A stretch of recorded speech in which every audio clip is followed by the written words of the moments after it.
성도의 사랑을 표현하는 방식은 일방적이거나 강압적이어서는 안 됩니다. 일방적이고 강압적인 방식은 사랑이 아닌 폭력이고 항상 부작용을 가지고 옵니다. 오늘 저희가 함께 읽은 오늘 본문에 있는 이 이야기가 바로 그것에 대한 증거입니다. 암논의 사랑은 성도의 사랑과는 거리가 먼 육체적인 욕망 그 자체였습니다. 성적인 호기심과 유혹에 사로잡힌 육체적인 욕망의 표현 그 이상도 그 이하도 아니었습니다. 암논이 한 여인을 사랑해서 울화가 치밀어 병이 이르렀다, 짝사랑했다, 상사병에 걸렸다 이렇게 상상할 수도 있겠지만 단지 자신의 어떤 육체적인 욕정을 채우기 위한 그런 제스처에 불과했다라는 것입니다. 그의 잘못된 행동으로 말미암아 이복 누이 동생인 다말은 성적인 놀이개로 전락을 하고 맙니다. 그리고 그 집안에서 참 얼굴 들 수 없는 그런 모습으로 살아가게 되지요. 그리고 또한 이 암논은 결국은 형제들의 손에 의해서 생을 마감하게 됩니다. 오빠가 누이 동생을 강간하고 또 형제간의 복수의 참극이 벌어지는 것, 참 이것은 다윗 가문의 비극이 아닐 수 없었습니다. 그런데 문제는 이러한 비극이 바로 다윗 자신에 의해서 다윗 자신의 음행으로 말미암아 초래된 것이었습니다. 우리가 어제 그제 한 2, 3일간 계속해서 그 다윗이 범한 성적인 범죄에 대해서 말씀을 묵상을 했고, 또 그것으로 인해서 나단이라는 선지자가 다윗에게 찾아가서 다윗의 죄에 대해서 지적을 하고 또 그것을 다윗이 받아들여서 회개하는 그런 이야기들을 저희가 묵상을 했습니다. 그러나 안타깝게도 다윗이 자신의 죄를 깨닫고 회개했음에도 불구하고 다윗은 그 자신의 죄를 자신이 받아들이고 또 그 죄값을 치러야만 했습니다. 바로 그것의 연장선상에서 일어난 사건이 바로 오늘 이 암논과 다말의 사건이었습니다. 다윗은 모든 백성의 존경을 받는 위대한 왕이었습니다. 아직까지도 이스라엘에서 가장 존경받는 그런 지도자 또 왕 하면 다윗입니다. 이스라엘의 깃발에도 다윗의 별이 그 깃발에 새겨져 있죠. 또 스타 오브 데이빗 이렇게 우리가 알고 있는 이야기입니다. 그럼에도 불구하고 다윗은 모든 것을 가지고 위대한 성군이었음에도 불구하고 이 순간의 성적인 욕망을 다스리지 못해 다른 남자의 아내를 범하고 맙니다. 그리고 그 자신의 범죄를 숨기기 위해서 자신에게 충성을 맹세했던 우리아를 죽이는 악행을 저지르죠. 이것이 바로 다윗 가문의 그 비극을 초래한 단초가 되었던 사건이었습니다. 그리고 비록 용서는 받았지만 그것으로 인해서 대가를 치르고 또 그 범죄함의 대가가 자손들에게도 이어지는 것, 이 안타까운 현실을 오늘 저희가 함께 묵상하고 있는 것입니다. 다윗의 경우에서 볼 때, 이 다윗의 가문에 일어난 이 비극을 볼 때, 이 성적인 범죄는 자기 자신만을 파멸로 이끄는 것이 아니라 그 공동체와 한 나라를 파멸로 이끄는 것을 볼 수가 있습니다. 그러기에 이 지도자들은 특별히 이 성적인 유혹과 욕망으로부터 자기 자신과 주변의 사람들을 지켜야 될 책임이 있는 것입니다. 의무와 책임이 있다라는 것이죠. 비록 그 지도자가 아니더라도 사실은 이런 자기 자신을 이 성적인 유혹이나 또 성적인 순결을 지켜야 될 의무는 지도자가 아닌 일반 사람들에게도 있다라고 이야기를 할 수가 있겠습니다. 왜 우리가 우리의 성적인 순결을 지켜야만 하는가? 물론 지도자에게는 더 큰 책임과 의무가 있어서 더 주의를 해야 되는 것이지만 우리 개개인에게 있어서도 이 성적인 순결을 지켜야 되는 것은 하나님께서 우리에게 요구하시는 아주 하이 스탠다드라고 이렇게 이야기를 할 수가 있겠습니다. 두 가지 이유가 있는데, 성경에서 이야기하는 두 가지 이유가 있는데, 첫 번째는 고린도전서 6장 19절에 나와 있는 말씀입니다. 제가 이 말씀을 읽어드리겠습니다. 너희 몸은 너희가 하나님께로부터 받은 바 너희 가운데 계신 성령의 전인 줄을 알지 못하느냐? 너희는 너희 자신의 것이 아니라. 고린도전서 6장 19절 말씀입니다. 첫 번째는요, 우리 몸에 성령 하나님께서 거하시기 때문에 그렇습니다. 성령 하나님, 거룩하신 하나님께서 거하시는 거룩한 전이기 때문에 우리가 우리 몸의 순결을 지켜야 된다라는 것입니다.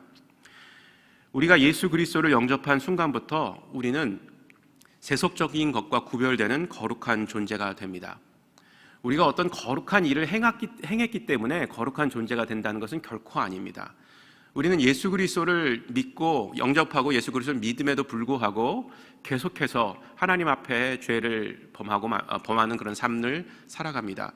다윗 역시 하나님 앞에 선택받은 사람이었었고 하나님을 가장 사랑하는 사람이었었고 백성들에게 가장 존경을 받는 왕이었음에도 불구하고 이런 어처구니 없는 범죄를 저지르게 되죠. 그리고 자신의 그 죄를 덮기 위해서 살인을 저지르는 그런 어처구니 없는 일을 합니다.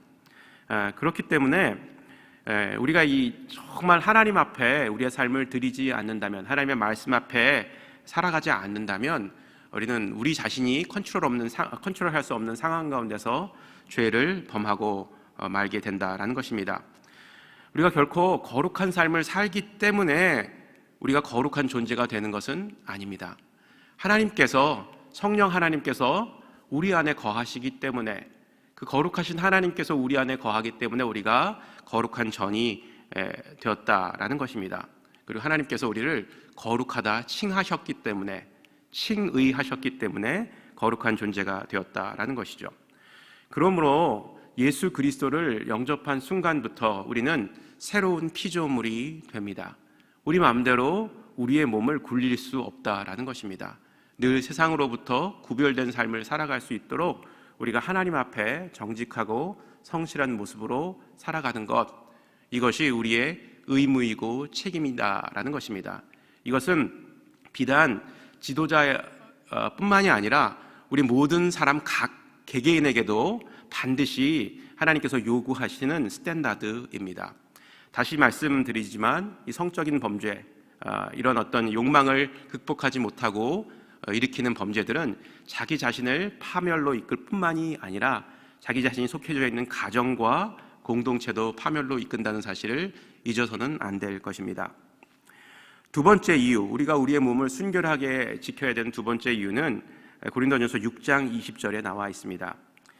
값으로 산 것이니 그런즉 너희 몸으로 하나님께 영광을 돌리라. 예수 그리스도께서 우리를 값으로 사셨다라는 것입니다. 무슨 값으로? 피값으로 사셨다라는 것입니다. 우리를 구속해 주셨다고 이야기를 하죠. 구속이란 말은 redemption이라는 말을 합니다. redeem이란 말 여러분들 들어보셨죠? 이 redeem 한다는 것은 자기 것으로 정해져 있는 자기의 소유를 다시금 되찾아 온다라는 그런 의미입니다. 그렇죠? 그래서 우리는 원래 하나님의 소유였습니다. 하나님께서 우리를 창조하셨기 때문에 우리는 그의 기르시는 양, 그리고 그는 우리의 목자시고 아버지이시죠. 우리의 소유인데 그 소유권이 우리가 범죄함으로 말미암아 이전이 되었습니다. 어디로 이전이 되었나요? 바로 사탄에게로. 그렇죠? 죄의 자손이 되어진 것입니다. 자녀가 되어진 것이죠. 그래서 하나님께서는 예수 그리스도의 그 피값을 치르고 나서 우리를 다시금 죄의 자녀가 됐던 우리를 하나님께서 자신의 자녀로 redeem, 구속하신 것입니다. 이 피값으로 우리를 사셨다라는 것이죠.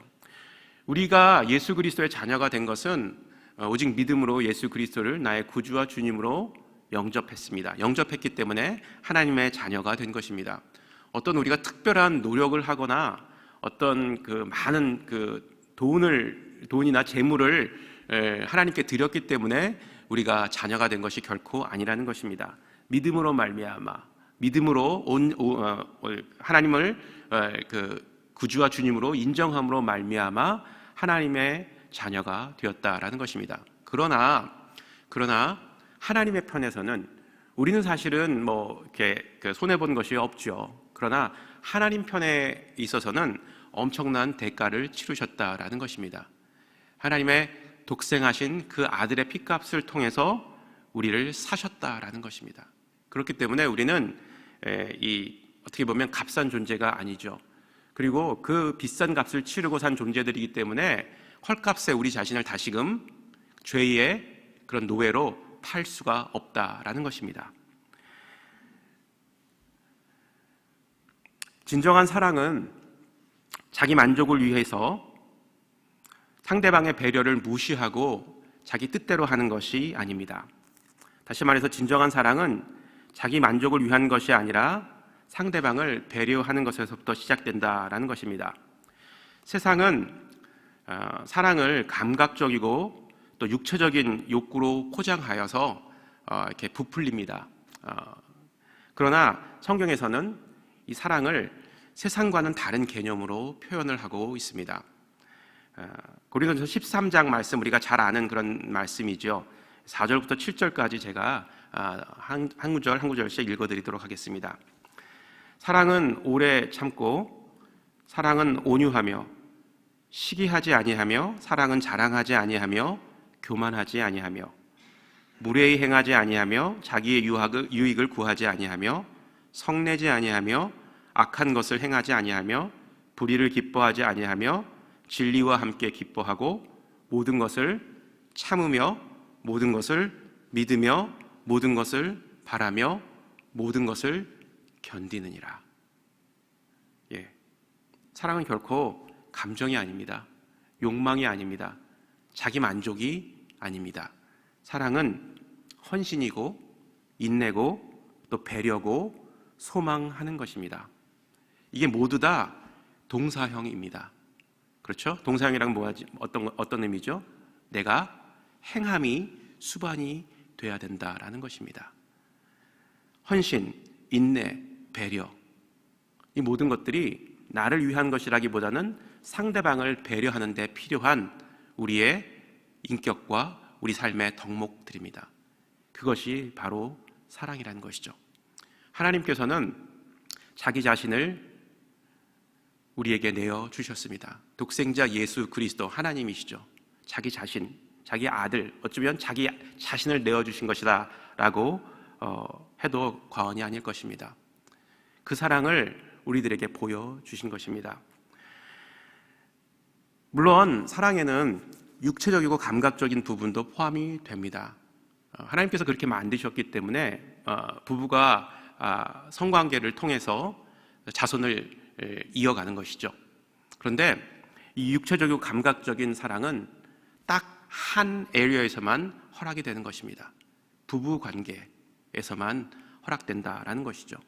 이것이 하나님의 법칙입니다. 하나님의 법칙을 어기면 어떻게 될까요? 그렇죠. 파멸의 길에 이르게 된다라는 것을 우리는 성경을 통해서 또 우리 삶을 통해서, 삶의 경험을 통해서 배우게 됩니다. 오늘 암논이 보여준 사랑은 하나님께서 원하시는, 하나님께서 우리에게 보여주신 그런 사랑이 아니었습니다. 아까 말씀드린 것처럼 자기 자신의 육체적인 욕구를 만족시키기 위한, 상대방의 배려가 전혀 없는 그런 육체적인 그런 욕망, 그 이상 그 이하도 아니었다라는 것입니다. 하나님께서는 말씀을 통해서 분명히 사랑이 어떤 것인가를 보여주고 계십니다. 만약 우리가 이 암논과 같은 그런 마음을 가지고 상대방의 배려 없이 자기 자신의 만족을 위해서, 그런 사랑을 만족만을 위해서 추구하는 그런 사랑이 혹시나 우리 안에 있다면 결코 우리는 하나님을 기쁘시게 할 수 없을 것입니다. 그리고 우리는 하나님 앞에 우리의 죄를 고백하고 회개해야 될 것입니다. 오늘 본문의 말씀을 다시 한번 곱씹으면서 정말 하나님께서 우리에게 원하시는 진정한 사랑이 어떤 것인가를 다시 한번 기억하고 그 사랑을 실천하는 우리 성도님들이 되셨으면 좋겠습니다. 사랑은 온유하고 시기하지 아니하고, 또 사랑은 모든 것을 참고 믿고 바라며 견디는 것이다. 이것이 하나님께서 우리에게 원하시는 사랑임을 잊지 않는 성도님들 되시기를 주의 이름으로 축복합니다. 함께 기도하시겠습니다.